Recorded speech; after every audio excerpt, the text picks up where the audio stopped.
Well, huge thanks to Neil and Claire and Jamie and everyone at the CBA for having me.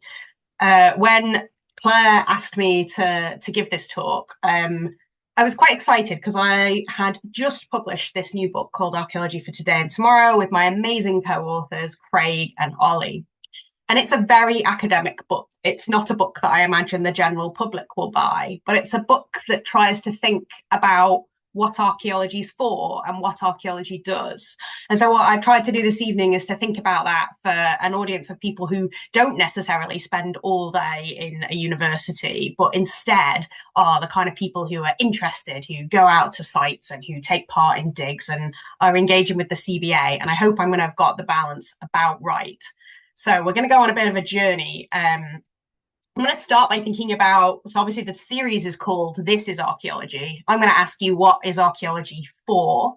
And then I'm going to ask, how could archaeology help us build better futures? How it might challenge us to learn to think differently. And then towards the end, I'm going to try and show you what I mean. So my first question for all of you is, what is archaeology for? So the series is called This is Archaeology. Apparently this is. So my question is, what is it for? Why do we do it?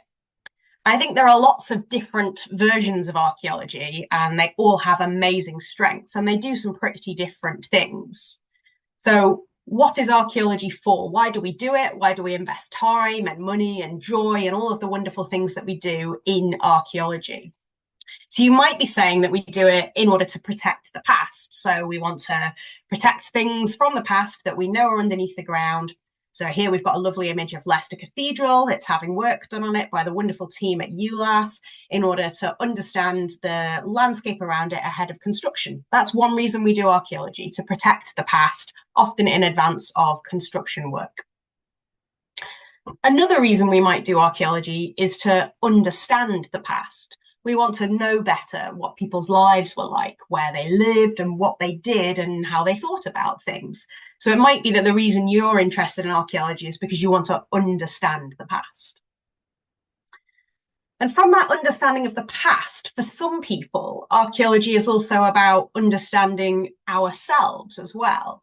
So the images here are from a World War I internment camp on the Isle of Man, where I'm from, the site of Knockalo. And when we excavated that site as part of a research project, we were thinking a lot about that relationship between Britain and Britain at war, people in Britain and people in the Isle of Man, what happened to people that were interned there, and reflecting on what that said about who we were. And of course, like the idea of World War I and World War II is really tied up in the British psyche of thinking about who we are and understanding ourselves. So sometimes archaeology helps us do that. It helps us understand who we are.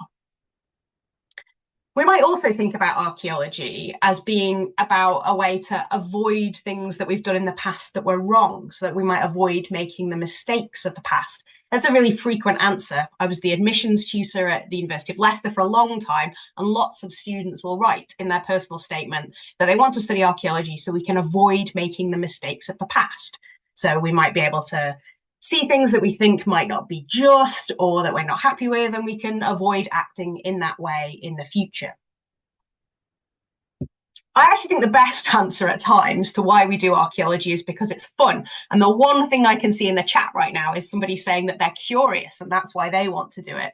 And it's curiosity and fun, I think, that drives a lot of archaeology, whether that's going and visiting a site somewhere or getting involved in an excavation. There's something really magical, enchanting, and fun about archaeology that draws people to it, that makes people interested in it, that results in that story where people tell you, I just wanted to be an archaeologist since I was a tiny child. So archaeology, it's telling us about the past. It might be protecting the past, creating a connection with the past. And it's helping us think about who we are. It's also fun and enjoyable. I think those are kind of key things about it. So that kind of bit where people reflect on how archaeology might help us avoid mistakes of the past tempers the sense, I guess, that archaeology is just about the past, right? Many people think of archaeology as a study of the past. One of the arguments that a number of archaeologists have made and that we reiterate in our book Today and Tomorrow is that we might study the past to learn about who we are and to avoid making future mistakes, but we might study the past because it's in fact affecting our present and the futures that we might have or could have. So in the book, we argue that archaeology is as much about the present and the future as it is about the past. So it helps us understand our past and our present, but it also has the potential to help us build different and potentially better futures. So it's not just understanding that this potsherd dates to whatever date, or if you're lucky enough to have been on a dig this summer, that your post hole means this about the structure, or the burial you saw means that. It's also about your life in the present right now, what drives us to find particular kinds of sites interesting, to be interested in particular kinds of archaeology. But the way in which archaeology is a tool of imagination, that it helps us understand a past, understand a present, and then imagine a future. And it's that kind of, I guess, archaeology is this tool of imagination and possibility that the rest of my talk really centers on. So how can we go from that idea of archaeology understanding a past to an idea that archaeology might help us build a better future? Now, I'm really lucky here because there's loads of amazing work going on within archaeology that is relevant to today and about changing the futures that we might have. So I've roughly grouped it into 4 different kinds of categories. I'm going to give you some examples of each so you can see what I mean. I'm going to talk about what I call cautionary tales. I'm going to talk about the discipline of contemporary archaeology. And I'm going to talk both about activist archaeologists, so archaeologists who are doing activist work, and activist archaeology as well, as 2 slightly different things. And hopefully I'll be able to make that clear for you. So I want to start by thinking about how archaeology can at times provide us with cautionary tales. That's that thing when people say, I want to avoid the mistakes of the past. Archaeology offers us these stories from other times and places that allow us to think, oh, I maybe don't want to do things. We don't want to do things that way, or this might be one way we could cope with something difficult. So to give you an example, there's quite a lot of work in archaeology going on considering climate change in particular. The Earth's history is one that's full of climate change. And as we face our current human-induced climate crisis, archaeology gives us examples of what people have done in the past when their climate has changed, how they've reacted, how they've coped, and how their societies have changed. So in this paper, which draws on data from the Caribbean that you can see the picture of here, Jago Cooper and Matthew Peros look at this data from across the Caribbean. They look at how changes in rainfall, changes in sea level, and hurricanes in the past were responded to by local communities. And their work uncovers that communities often had very big trade networks that stretched across large areas. And what that did is give them access to multiple kinds of environmental zones. So if the zone they were in was flooded or ruined by a hurricane, they'd use their connections with somewhere else in order to make sure that they still had food and resources. They also really interestingly built their houses on stilts that meant that kind of inundations of water from hurricanes didn't affect them. And they also talk in this paper about the construction of the houses often didn't rely on heavy materials like rock and stone, but instead on light materials like wood that made it much easier to rebuild after a disaster. And one of the things that Cooper and Peros suggest in this paper is that there are things that we could learn from how people have responded to climate change in the Caribbean in the past that will help us respond to our climate crisis today. So it's a good example of how archaeology can help us build a different or a better future. Contemporary archaeology is a discipline which looks at the contemporary world around us right now, but through an archaeological lens. So how using the techniques and ways of looking at the world that archaeologists adopt in their research in order to help us think about contemporary phenomenon that surround us in potentially a different or a differently informative way. So the example I want to give you here is from the work of Jason de Leon in his Undocumented Migrant Project. And there are quite a lot of archaeology projects that look at things like migration and refugees, for example. So de Leon works on the border between America and Mexico, and he combines in his work ethnography, so observing the people who are migrants and working in this space, with forensic work and archaeology in order to study that contemporary migration pattern that's going on there. He's got a really amazing paper that's titled, it's called "It's Better to Be Hot Than Be Caught."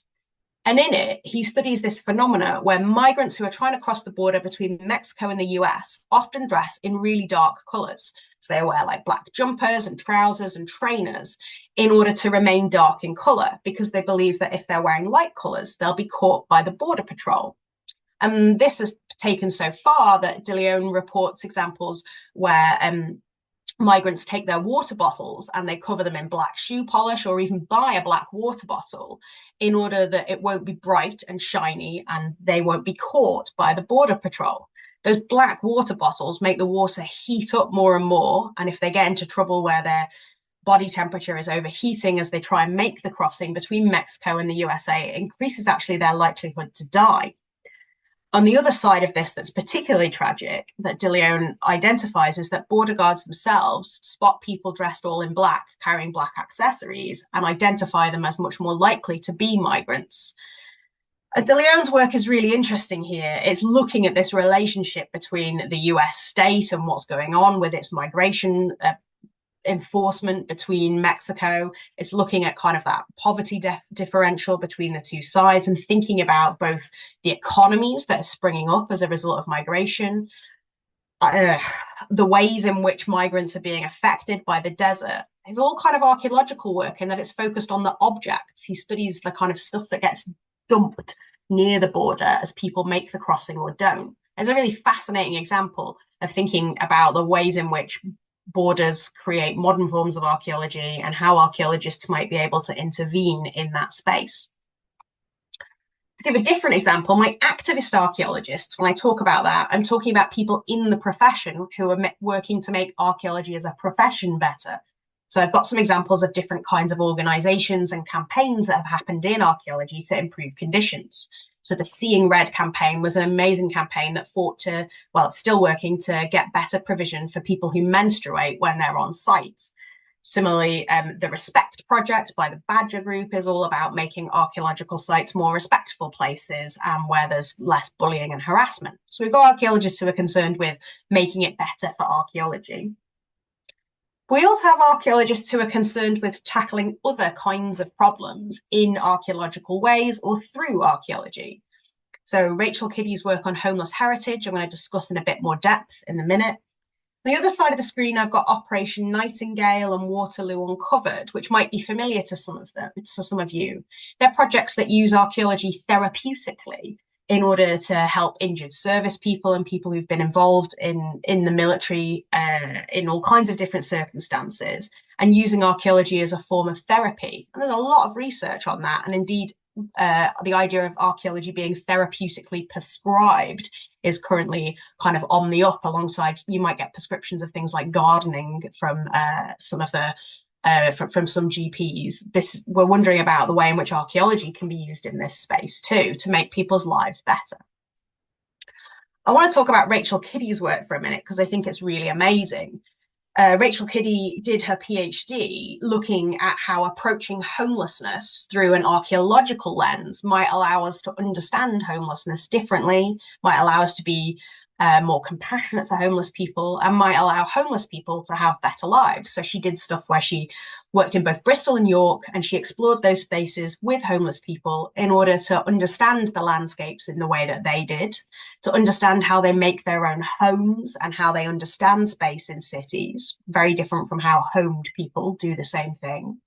And then she also excavated sites with homeless people. And it gave them a real sense that their heritage mattered, that they weren't like less than the rest of the people who had homes around them. They brought different insights to the objects that were found by archaeologists, because they had different ways of thinking about and using objects than we might necessarily have thought of. And also, it was really great for them, for their self-confidence and for how they felt about themselves. It improved outcomes for them. It kind of ties into this idea of archaeology as being therapeutic and good for people. I'm going to use this to give a quick plug to my amazing PhD student, Brodie Malloy, who's kind of building on Rachel Kiddie's work to see whether thinking archaeologically and working with archaeological ideas can help change attitudes to homelessness. So not just kind of working with homeless people and understanding their world, but thinking about how we can change the way that you can see her here with a large group of school children, how we can change the way they think about homelessness itself. So she goes into schools and also does like community groups and things like that as well. She talks about different homes from different kinds of archaeological periods. She brings materials with her so people can build homes out of plasticines and wood, and uses archaeology as a way into a conversation about what a home is and what a home means to people, and the way in which homeless people are presented in our world and how we might address them differently.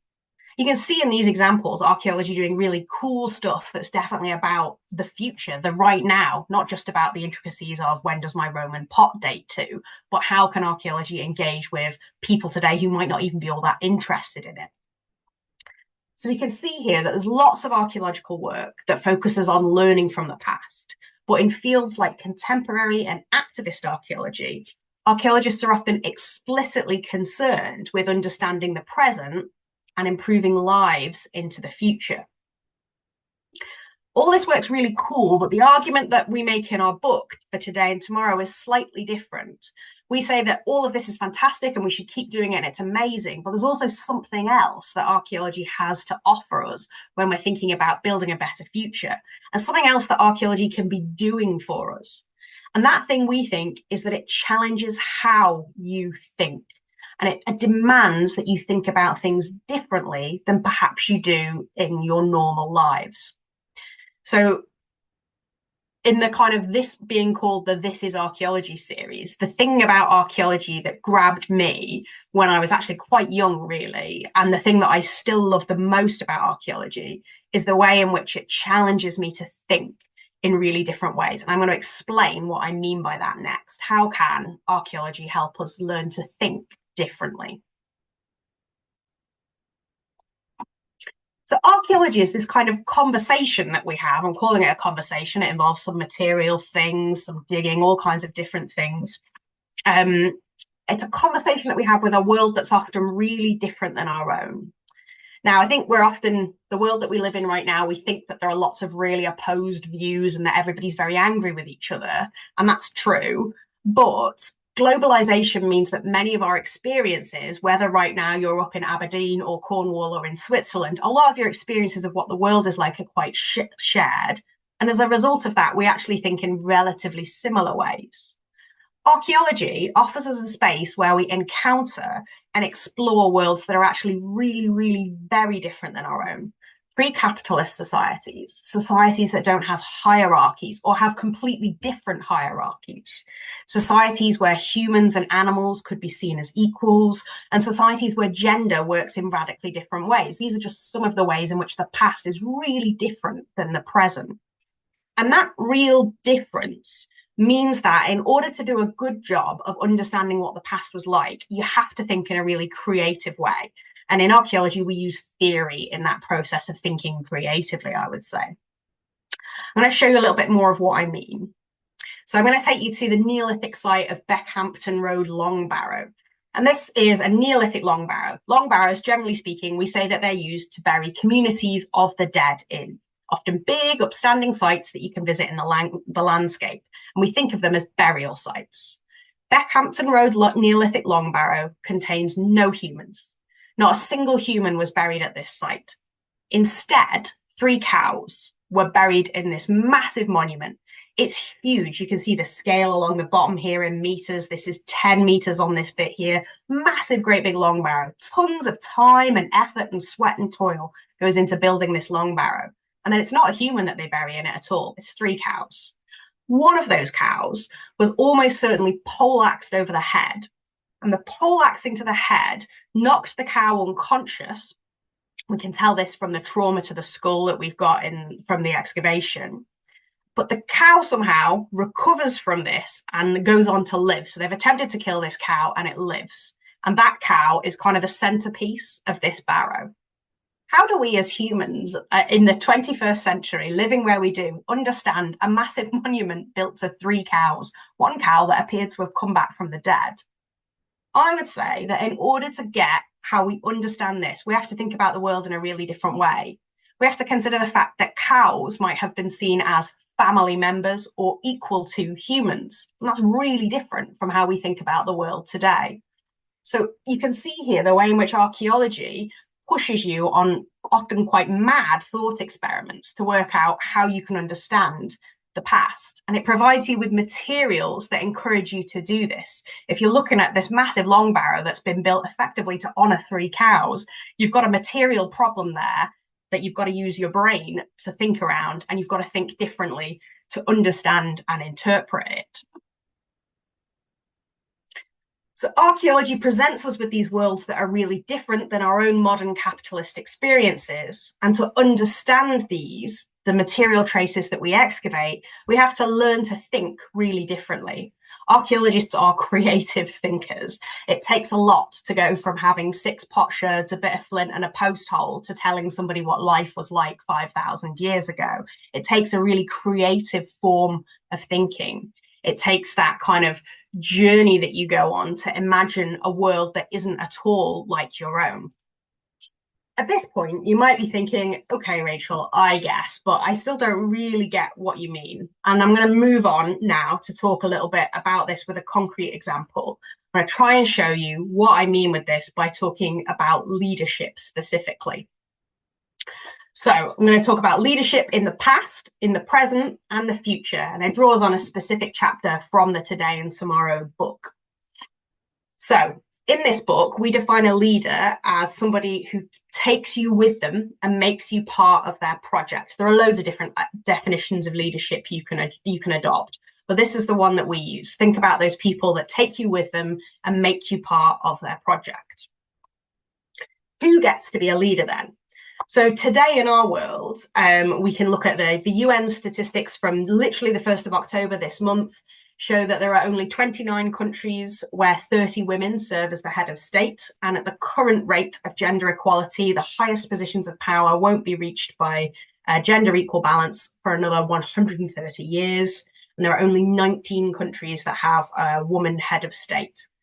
So it's clear that leadership for us today has a particular kind of a shape. It's a human shape and it's a man shape a lot of the time.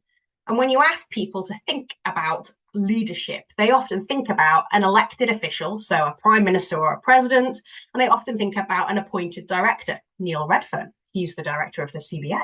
So we think about these kinds of people as leaders. And often we associate leadership with men, we associate it with power and wealth, and we often associate it with charisma. Now, this isn't always true. There are, of course, wonderful exceptions to this, but the UN statistics that look at the whole world show that whilst there are wonderful exceptions, there's still often quite a common thread in the kinds of people we think of as leaders. And we face really big problems in the world today, whether you're thinking about climate crisis, whether you're thinking about racial or gender injustice, whether you're thinking about technological problems or viruses, whatever it is that you kind of think is a problem right now, we have pretty big problems right now. And one of the reasons why a lot of those problems are intractable is because we continue to think about them in the same ways. Even though we know that diverse leadership and diverse thinking often produces different outcomes and allows us to think our way out of problems. There's loads of research that thinks about how bringing in different forms of thinking or different forms of leadership can often help groups escape problems that they're in and think about things differently. So leadership as an archaeological challenge. My last bit of this talk is going to try and connect together ideas about leadership in the present and ideas about leadership in the past. It's going to think about how we could understand leadership in the past. How do we do that job of working out what does a leader look like 4,000 years ago? What's a leader at the beginning of the Neolithic even? What does a leader look like in a pre-capitalist society that's not electing a leader, that's not a democracy? How does leadership work in those scenarios? And then it's going to ask whether thinking about leadership in the past in a different way might help us to think about leadership differently today as well. So I'm going to do all that by talking to you about Bronze Age burial mounds. So burial mounds are found across the landscape of Britain and Ireland and elsewhere as well. And they date to a range of different periods, but the kind of ones I'm most interested in, and actually the kind of biggest fluorescence of them, happens in the early Bronze Age, from around about 2200 BC to around about 1500 BC. You might have heard of a burial mound being called a round mound, a tumulus, a barrow, or a cairn. They're all names for the same thing. They're effectively these little lumps in the landscape which contain burials. You can see here, this is a lovely lump, again, on the Isle of Man, this one, where the farmer has not ploughed it, and as a result, you've got a big kind of gorsy, stony pile in the middle of the thing. And this is an aerial photo from the landscape around Stonehenge, where we can identify loads of different barrows as upstanding monuments in the ground. Now, antiquarians, who we might think of as the very earliest archaeologists, absolutely love burial mounds. The vast majority of burial mounds from across all of Britain have been dug into by antiquarians. To give you an example of what I mean, this is Peel Hill from the Isle of Man, and it's got 4 burial mounds on top of it. And in 1878, the lovely Mr. Richard Wood, who was a mill owner from Plumpton Hall in Hayward, Lancashire, this is his house down here. He spent one day excavating all 4 burial mounds on the side of this hill here. He takes the burial mounds and he plops a hole right in the top of them. And in some of them, he finds pottery and metalwork. And in one of them, he says there's nothing there. He describes it as barren. He presumably takes all the finds with him back to Lancashire because we don't have any of them today. They're not in the museum and we can't find them. And Richard Wood isn't alone. Loads of people do this in the 1800s and the early 1900s. They find these amazing burial mounds in the landscape and they plop a little hole in the top and try and find out who was buried in them. Richard Wood was a rich man. He was a mill owner in Lancashire. And his idea about what would happen with this burial mound was that this burial mound must have been he assumed it must have been the burial of a powerful individual who would be placed right in the middle, and that the community would build this burial mound around this individual in order to honor them. And when you dig one hole in the top of those burial mounds, you usually find a single individual. And these individuals buried in these Bronze Age burial mounds have then been interpreted as leaders. They've been interpreted as wealthy people, rich people, powerful people. And it's often suggested that their wealth emerges from their access to early metalwork. So the idea being that somebody gets access to metals, everybody else doesn't have access to metals. You get some haves and some have-nots, effectively, with the emergence of metalwork, and that the people that have the access to metalwork become powerful within their communities. They become leaders. And when they die, they're honored by having a big burial mound made for them. So how we've excavated and understood and interpreted burial mounds, I'm going to try and convince you, is a product of how we think about leadership. Our antiquarians' ideas about leadership circled around power and wealth and being an employer and being a good person within the community and the community honoring you on their death. And effectively, when they went and tried to understand and dig these mounds, they had these ideas in their head and they interpreted them in the same way. So our Bronze Age burial mounds that are 4,000 odd years old are interpreted as being the product of essentially the wealthy man from the community who everybody was really pleased was in charge. And when we take a concept like that a wealthy, powerful employer, a man who's in charge of a community would be the one that you would honor in this way and would become a leader, and we project it onto a past that is over 4,000 years old, we make it seem like that form of leadership has always been this way, that people like this have always been in charge, and that this is natural and timeless. It's just how things are. And that's how we end up having thousands of years with the same image of people acting in this particular kind of a way. And that entrenches these forms of leadership and makes them hard for us today to break out of. I've said that I think archaeology is a conversation with a world that's really different than our own. So Bronze Age Britain is pre-capitalist. I would argue that bronze in the Bronze Age is not a form of wealth or finance. It's not being thought of as like a money that you exchange for things. It works in really different ways. There's very little evidence for hierarchy in Britain in the Bronze Age. It's really clear that their relationship with animals is different than our own, and that metallurgy might not have been a kind of a factory type process where people are getting rich quick off metals, but instead a magical process that was engendered with all kinds of ideas about transformation. And we know this is a period that has really different ideas about how gender works in it. So presuming then that leadership looked a little bit like it does today, 4,500 years ago, to me is a really flawed way of thinking about the past. So it's not going to be accurate because this, like, assuming that leadership today looks like leadership in the past is not going to be accurate because the societies are different. But it's also problematic because it makes today's model of leadership appear as if it were timeless. And that's really, in some ways, where the gift of archaeology is. Archaeology is about the stories that we tell each other about who we are and where we're from. And if we can tell stories that present the world as radically different, we open up the possibility that the future doesn't have to be the same way either. And what's really interesting is when we do modern excavations of burial mounds, they're not about single leaders buried in holes. This is the burial mound on the Isle of Man that I've been excavating over the past kind of 5 or 6 years from a site called Cronk Guckley Burke Farm. We've excavated the whole burial mound bar about 5%. And in fact, there are 13 burials in this mound, and they contain at least 17 individuals. There are adults and children in there. This burial mound is not the burial of a chiefly leader who was in charge of everybody. Instead, this burial mound is a community site that people go back and forth to lots of times over the course of maybe 200 or 300 years. Now, this site I'm literally working on the writing up of at the minute. I've got the archaeologist was working on the bones, and my team at Leicester have been working on finds from the dig. So I can't tell you a complete story of that. So to tell you a little bit more about how we might think about leadership differently, I'm going to go to a different burial mound site. I'm going to go to Andover Airfield in Penton Mussey. This was excavated between 2007 and 2010 by Museum of London Archaeology, or MOLA for short, sorry.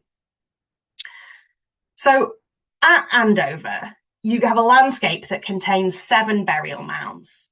It's also got other burials that are dotted around it, but it's kind of got this concentration of 7 burial mounds that contain at least 43 burials within them.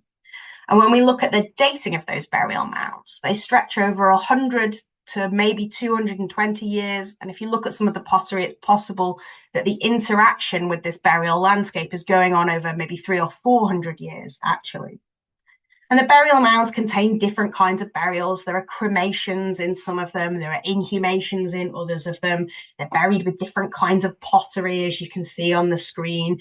And there's a mixture of different kinds of individuals. You can see there are some that have been tentatively identified as males and others that have been identified as females.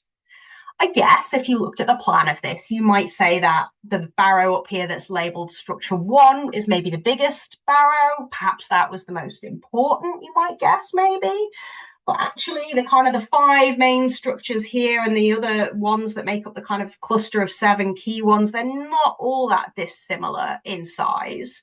And there's no burial in here that's like radically different from the others. No kind of clear, oh, this is like the first or the best or whatever. The slight exception for that is possibly in structure 1. So it's called structure 1. It's a barrow. In the middle of it, there's a small scoop that's dug down, and it contains a cremation with a knife dagger in it. Now, traditionally, archaeologists in the past have often thought about people being buried with metal as being a sign of their wealth or power, that their knife dagger might be a sign of their leadership or their power. It could be both a positive thing and a negative thing. Is it a knife that they wield in anger, and that's how they've become powerful people? So some interpretations of this site might suggest that structure 1, which is probably actually the oldest, we think. It's quite hard to be certain because the dating is not very precise, but we think structure 1 is probably the oldest, and it's possible that this burial with the knife dagger is the first one. And our traditional antiquarian who stuck a hole in the top of it would have just found the individual cremated with the knife dagger and gone, aha, I have found the wonderful leader. But because we've excavated the whole site, or MOLA have excavated the whole site, we know that actually loads of people get buried here. And we might think about that knife dagger in some different ways. It could be that this is a symbol of the individual it's buried with's power or its status or their eliteness. It could represent their wealth. It could represent their propensity to violence. Or other interpretations have wondered about whether these kind of objects might be used in a ceremonial way. So the suggestion that they could be used to cut bonds with the dead, for example. So metalwork like this is often interpreted as the sign of a wealthy leader who's being buried with the person, and interpreted in that kind of a way as an indicator of who might be in charge in the past. But when we think about Andover as a whole site with all of these different burials in, and we think about the length of time over which people were buried, I'm not sure that that interpretation is necessarily the most useful. If I'm depositing my dead relative 220 years after that first individual was buried there, do I know who they are? Do I know what the deal is with them? Do I still think they're powerful? Were they a leader for me? Maybe not really. Maybe something slightly different's going on there. It's possible that that person who was first buried there was a community leader and they were a wonderful person. We don't know whether they're male or female or anything really about them. The cremated remains aren't hugely informative on this individual. But what brings all these other people into this same site? Is it that individual, or is it kind of a sense of the barrows themselves? So when we think about leadership, we often tend to think that we're thinking about other humans.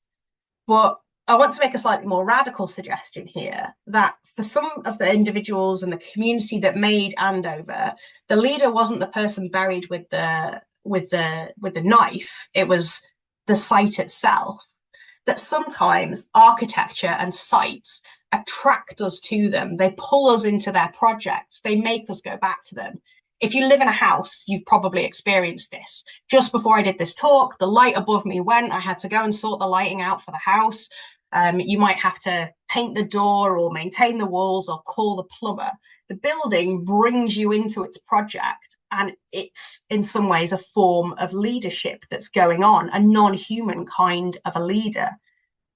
And that's not normally how we think about what leadership is, that it could come from material things. But in fact, material things have much longer lifespans than humans here at the Andover site. The material is shaping action and indicating maintenance practices and for people to come back to it over much longer periods of time.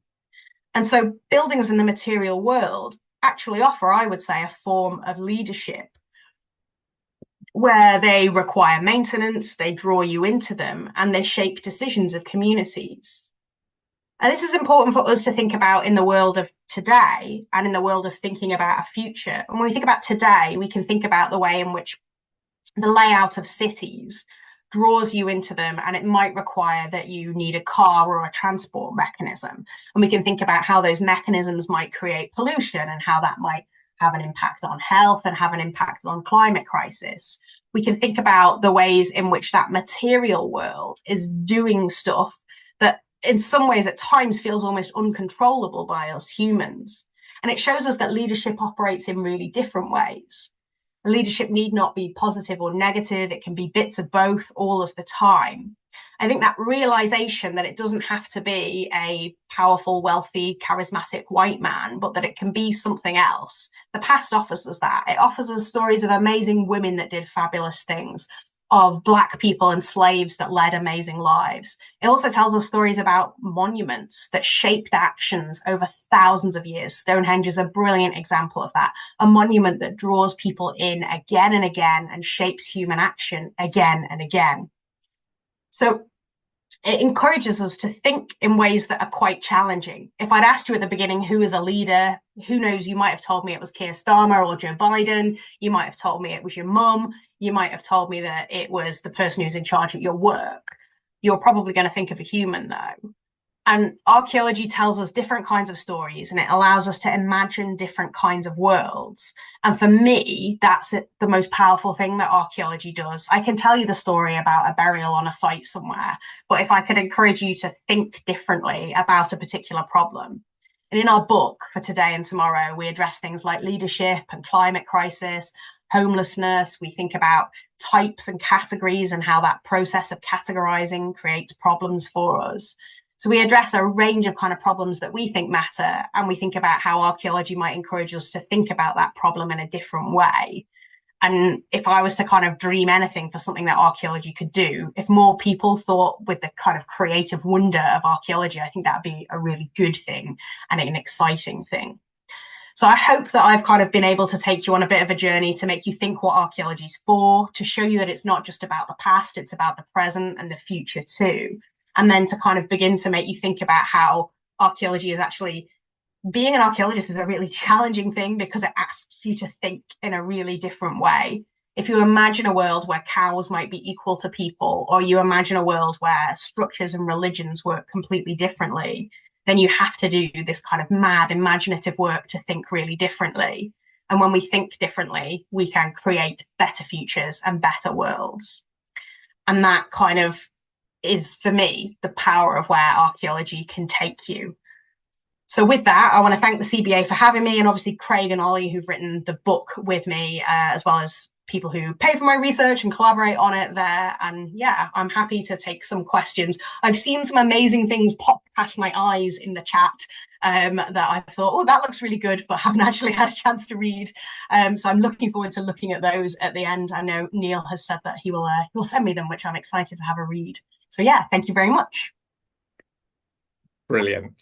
Thank you, Rachel. That was absolutely fantastic. And I don't think we've had such a conversation in the chat in any of our This is Archaeology lectures, which is brilliant. And that's what we wanted to do, is just sort of challenge a little bit of thinking. The chat is really quite extensive, and lots of questions about cows and what were they doing there. I've constantly been fascinated about how, when we do excavations, we often seem predisposed to write the happy heritage version of history. So burials are always very positive things and celebrations. Yeah. And again, this was reflected in some of the chat about people actually pointing out, well, maybe these burial mounds aren't about the homes of that happy story, but maybe they are actually raised to prevent people coming back out of the ground. Maybe. Yeah, there's loads of that goes on. So there's lots of the kists that people build in the early Bronze Age are lined with clay, almost like they're really concerned that they want to make sure that the dead person stays in. So they've built a stone box and they've filled that inside with clay as well in order to kind of seal them off. So yeah, we've got some ideas about times when we wonder, like, did they definitely want this person to not be getting out again, or do they have specific ideas about that kind of, that some people are bad people, right? And bad people get buried too. But you're right, we often really sanitize that, Neil. Which for me, I'm really interested in actually, how do we reimagine archaeology as a more reflective practice, more therapeutic, in that actually we're not here to in a sense dictate what we think the past is. We're here to hold the challenge of the questions the past gives us. And actually, how might we reflect that moving forwards? Yeah. And again, I think there's some of that is reflected in what you're saying, but also in the conversations around the chat. But what I'm going to do now is, we do have a couple of questions that have come in, and I think the first one is really important, which is a really great place to start. So this is from Rose, who's actually a sixth form student looking to study archaeology at university. And she would like to know, what advice would you give a budding archaeologist? Oh, hi, Rose. It's lovely to meet you. Advice for a budding archaeologist. My sarcastic, funny advice would be to buy good waterproofs. My more serious advice is to not let people put you off from wanting to be an archaeologist. I think that happens a lot. I was frequently told I would grow out of it, or it wasn't a very good idea. So don't let people put you off. And then I would try and take opportunities that are around you to begin to get involved. So great opportunity seeing the CBA talks. If there's a way you can get involved with a museum or a young archaeologist club, or that you can get involved with like a local archaeology group, if those opportunities are there, then I think those are great things to do. And as having been an admissions tutor who literally reads personal statements, I love a personal statement that says, oh, I went on this amazing dig with this local archaeology group, or I went to a museum and did this. Those things are brilliant.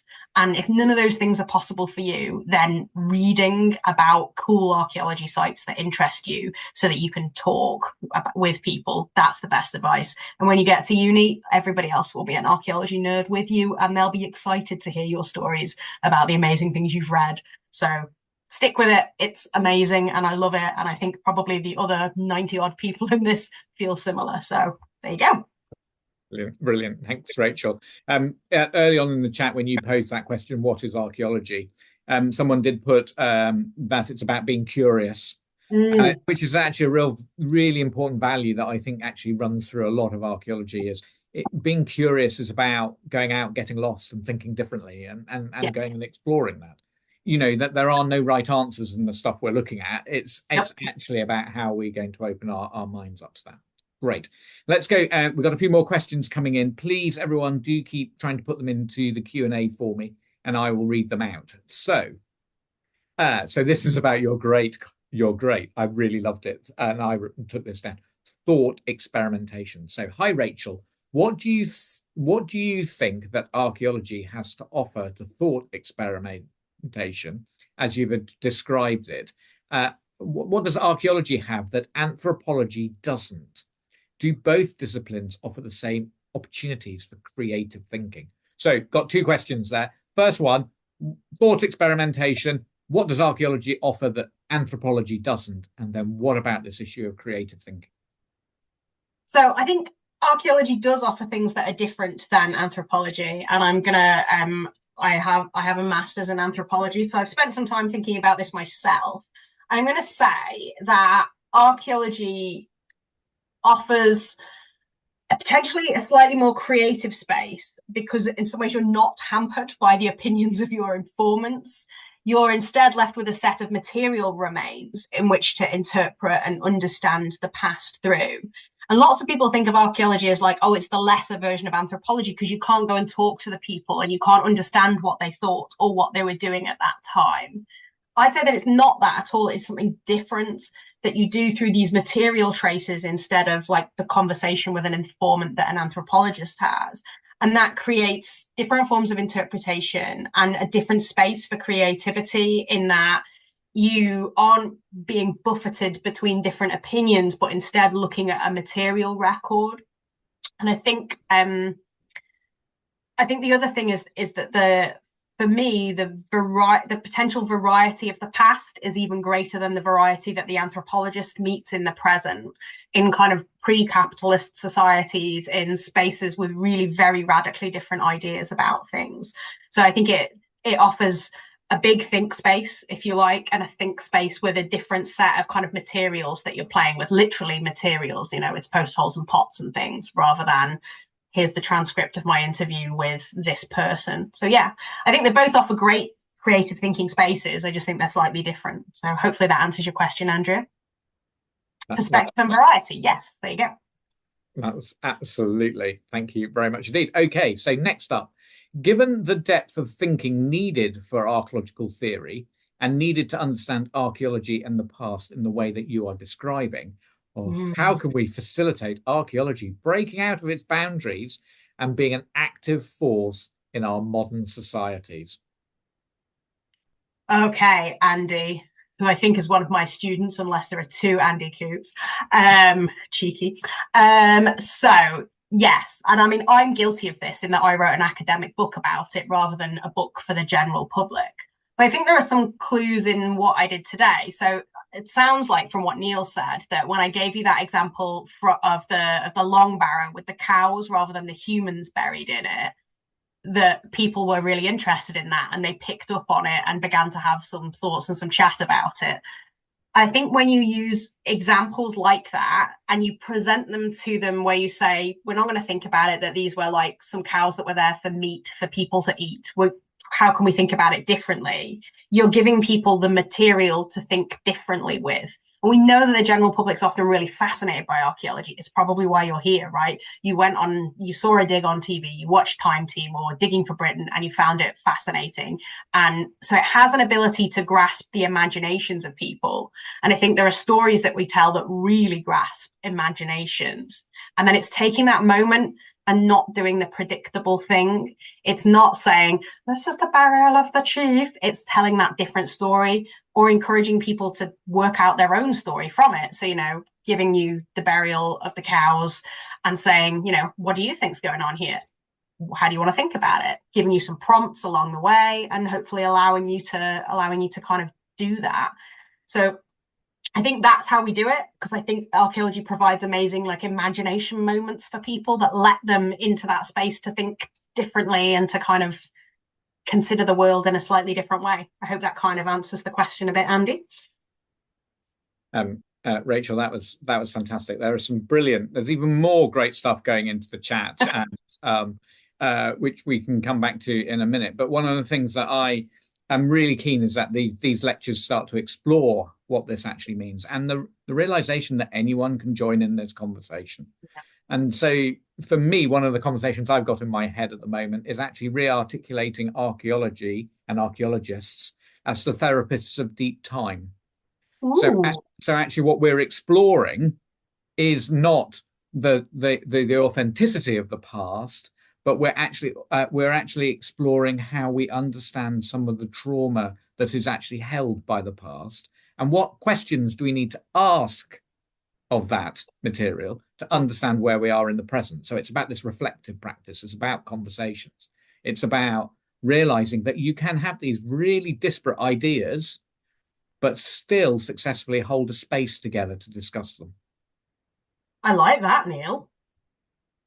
I think about it a lot, obviously, which is good. And what was great, there was a chat, a comment in the chat from Rhonda, who actually reflected on Rachel Kiddy's presentation about migration, and then saying that she's volunteered now to teach English to displaced people, which I think is, that's, and she was saying that's the power in the sense of archaeology. I think there is a really deep way that archaeology can create conversations that draw people in, because our conversations are about people. So that's really wonderful. And obviously, we don't mind your students being here. And I'm looking forward to him getting a very good mark on his essays, which is fantastic. So thank you very much, Andy. Okay, let's go back to the burials, because I think people have been really fascinated by what you're saying about the burials and really challenging our perceptions, which is incredibly important. So here we have, might the burials be more about respected people in their community rather than necessarily leaders? So early influencers. I like the way that's coming around. Really nice. I think that's a really great idea, and I'm more than happy with that one. I think often archaeology goes from kind of like, here's a project that needs a leader. This guy probably became important because they led this project, and that's who a leader is. But when I think about people who are leaders in my life, and these are like some of the examples that are at the beginning of the chapter on leadership in the book, I think about I love to go and exercise, and I think about how my spin instructor somehow makes me work really hard for 45 minutes even when I don't want to. I think about how there are people in meetings who make space for other people to talk, who like are really good at making sure that like you hear the different opinion. I think about like simple acts of leadership, like stopping somebody getting off the train to let somebody who might be disabled get on the train. And those aren't things we usually think about as leadership, I don't think necessarily, but they are. They're taking you into their projects and thinking about things.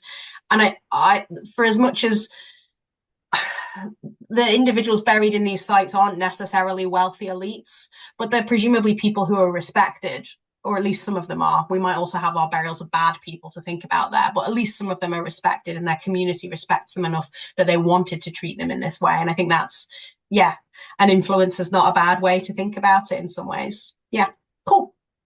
And then what you're talking about there becomes a really interesting part of the conversation. I'm dyslexic. I have a very dyslexic niece, and I often talk to her that potentially in the Mesolithic she would have been the clan shaman, because actually we didn't write anything.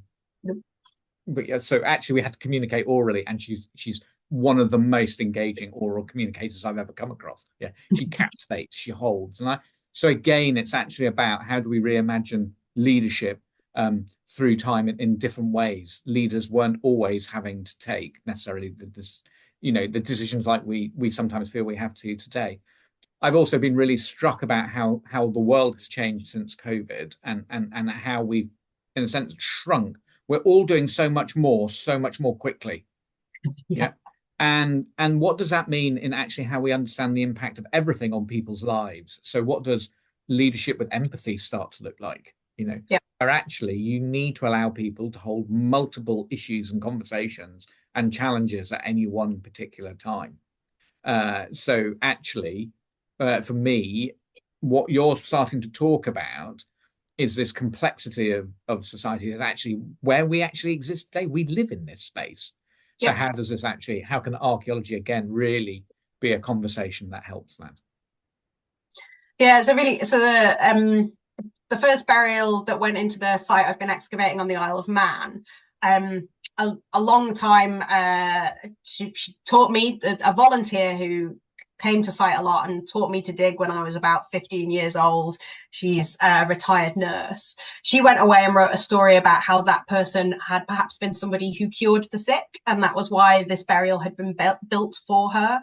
And that's like a completely different way to think about what's respected and valued and like what a leader is. So being able to look after somebody, if we were much more respectful of and saw as important people who cared for people, we'd probably have a completely different care system in the UK, and the lives of carers would be radically transformed. And I think that would transform many of our lives. So thinking about like that as what a leader is, it's a carer, that is in itself a step that could take you to that different kind of a place. And again, that kind of therapeutic place that you're talking about, Neil. Brilliant. Okay, right, fantastic, everybody. We've hit 8 o'clock, so we've still got another 8 odd questions, which is amazing. So I'm going to be selective, and then I'm going to send the rest to Rachel, so she can help us sort of answer them. But I think there are a couple of really good ones in here. And again, thank you everybody for the really great engagement. Okay, so Clem asks, well, she says she's been reading the book From What Is to What If by Rob Hopkins, where he argues for the importance of imagination in creating better futures. And she asks, how do you think archaeology might help us with that? Also, I've not read that book, but it sounds pretty great. I think archaeology requires incredible imagination and a really great ability to translate data across spaces. So if you can be on a site and you can excavate a set of post holes and then you can imagine how it is a structure, that in itself is an act of incredible imagination that is not possible for everybody. And then to think about how you've got a structure that contains some areas with pottery in and some areas with other things in, and then to be able to build a world from that, or to think about that long barrow with the cows and what that might tell us, all of that is about imagination. But it's not completely unbridled imagination. It's imagination that's grounded in the material things that archaeologists excavate. And I think that's kind of, if I ask you to imagine anything, I actually find that quite challenging, like without any structure in it. And archaeology kind of gives you some structure off which you can then go on to imagine, if you like. And I think that is actually a really useful kind of a superpower in that sense, in that it helps you kind of, here's some things, what can you imagine out of it? So I gave you those images from my PhD student, Brodie, and she gives the students, the school children and the community groups she works with, she gives them plasticine and sticks and Lego bricks and lets them imagine a thing out of the material, which is a really archaeological thing to do, really. Not that they necessarily understand that's why it works that way, but that is what she's doing. And so I think it's that kind of material stuff from which you create an imagined world. I think that's kind of its superpowery bit, if that makes sense. Yep. Great. Right, everybody, I'm going to go for one bit of a last hybrid question, and I have to say a real big apology to those people whose questions I'm not asking, because there are some brilliant ones, but they would take us half the night to answer. But Rachel and I will have a go. So first of all, Simon asks, is there perhaps too much interpretation, and should that cease if nothing can factually at this time be derived from what has been dug up? And then allied to that one, so if you just hold that one, are we over-interpreting? Jan asks, how can we expand our ideas when we are studying Roman sites where it's more set in a known society? Or is this already too late? Okay, right. So Jan's bit, I think, I work in a department that's archaeologists and ancient historians together, and the ancient historians tell me that the Roman world is way madder than I imagine it is all the time. I think we assume it's quite like our world because there are obviously some key links with the world of today, but I don't know that it actually is that much like it. And I think it's also in the gaps between things where we can find those kind of like, oh, I thought I understood how gender worked in the Roman world, but actually, no, it's a bit different. For example, thinking about how democracy works in that space as well is also quite interesting, because it's not the kind of democracy that we think of either. So I definitely think there's space in there for that. And then Simon's question about whether there's too much interpretation and should it cease if we can't know anything. So my view on this, and it isn't the view of everybody by any stretch of the imagination, is that if we've dug the stuff up, we have a responsibility to do something with it. If we've disturbed sites or the dead or whatever, that we are left with that kind of sense that we should be doing something with that act of interpretation. For me, archaeology isn't about me being able to somehow create this kind of, here's the past and I've created this perfect version of it in the present and I've got them to match precisely, because that's never possible, getting the two things to line up. I want the story that I tell about the past to be as accurate as I can, to be grounded in the material, but I'm not opposed to the use of imagination and creativity. I think all archaeologists do that. I just don't think they're all necessarily truthful about the fact that there's an act of interpretation happening all the time in archaeology. For me, the more important thing is to be honest about that act of interpretation and to be thoughtful and caring about it. So when I tell the stories I tell about the past, I try to do them in ways that I think are going to have a positive impact. And I think about what the consequences of my work are as far as I can see them. And I'm concerned with that. And so I don't think that we shouldn't be interpreting or that we shouldn't be telling stories where we don't know every single detail. I think that because archaeology is as much about today, in fact, for me, it's more about today than it is necessarily about the past, even though I primarily study a period 4,000 years ago, it's more about today. I think that kind of what's the impact of it and what's it's doing is actually really, really important. And that's kind of why I would say, no, we have to interpret, we have to be creative. We have to do it responsibly. We have to do it ethically. We have to use the material that we have to be the basis of what we're saying, but that it's not a bad thing to be interpreting.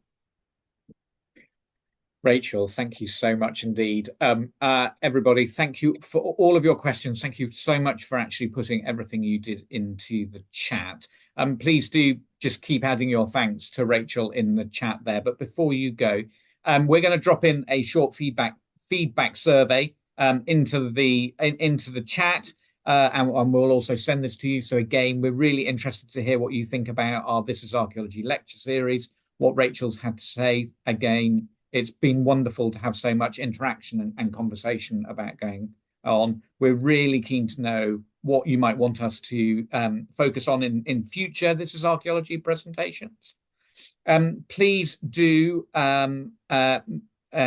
look at the CBA website and follow the link we're going to put up that will enable you to make a donation to the CBA. This money is really essential. We are a charity. It helps us do what we do. It helps us run things like the Young Archaeologists Club, the Festival of Archaeology, and our This is Archaeology lecture series. So again, if you've enjoyed yourselves tonight, please think about making a donation to the CBA, because it will help us carry on doing what we're doing. Finally, we really want you to keep an eye on the This is Archaeology page on the CBA website. Next year's programme is going to be posted shortly, and we'll also make sure there's a link in the chat to that. So again, we're looking forward to another year of some really exciting presentations and a chance for you to actually engage. One of the things the CBA is really interested in is actually how we look to make our network a little bit more active. So any ideas you might have about what else you'd like to see us do is really important. We do have a lottery project we're looking at the moment called Reconnecting Archaeology. You can find out about that on our website, which is all about how do we help grassroots archaeology. So people who aren't necessarily employed, who just have an interest in it, really engage in some of the conversations that Rachel's brought to us.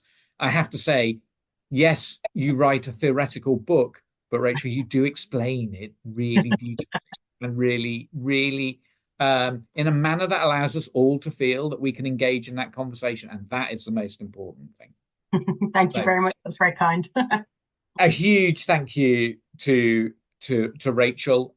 We have recorded the webinar. When I hit stop record, the webinar will end. So it is normally quite a brutal process. It'll just shut you out. And we'll say goodbye now and thank you for that. And the webinar will be available via our YouTube channel, so you will get a chance to go back and watch it. But for now, thank you all for joining us. And Rachel, thank you for a wonderful evening. That was truly inspirational. Brilliant. Thanks for having me. And I look forward to reading through the chat and answering the rest of these questions at a later date. Brilliant. Thank you so much indeed. Thank you, everybody. Safe journey, Joe.